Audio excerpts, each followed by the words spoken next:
Yomi, ó ṣe live video jókòó.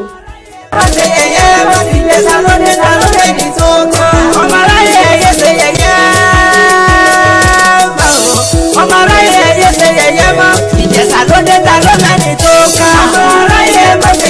Bàbá Ìjẹ̀ṣà guilty. Tí bàbá Ìjẹ̀ṣà bá jáde máa dá padà sẹ́wọ̀n yẹn. Ó guilty fún kọ̀tí mo rò. Ó guilty bàjẹ́ kò sẹ́ tó máa bá mi sọ. Tó bá jáde máa dá padà síbẹ̀. Gbogbo láti mi máa ná sí. Wàhálà ìmọ̀ àtàlẹ́ mi torí ẹ̀. Yomi Fábíyì ní ìfẹ́ ṣeré.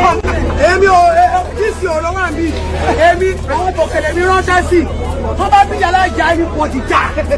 Wọ́n rí kíìsì bàbá Ìjẹ̀bú sẹ́nu ọ̀nà bí ibi ká máa pa sí rè.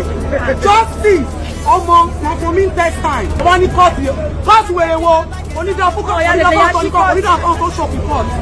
Ibi wàláì mo lè sọ pé tó bá bí yàrá ìjà.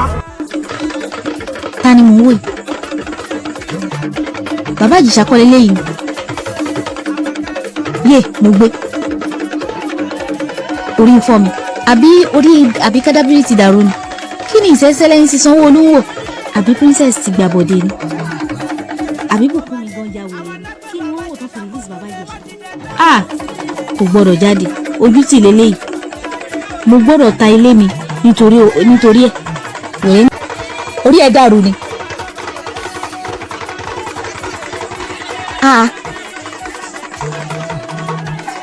Ta ló yọ wèrè lẹ́wọ̀n sẹ̀? Ṣé wọ́n kọ́ ni mò ń bá wí ni? Ta ló release bàbá Ìjẹ̀ṣà mo máa gúgò. Ta ló release bàbá Ìjẹ̀ṣà mo máa gúgò. Yomi Fábíyì ni obì léèrè wèrè tí ọjà o. Ọba yàrá òbí ó bá ta lẹ́tà mọ́tò ẹ bá mi bí èsì wo ní kò bá wọn mọ̀lẹ́bí tó bá bí ẹ lè rè wípé kí ló bí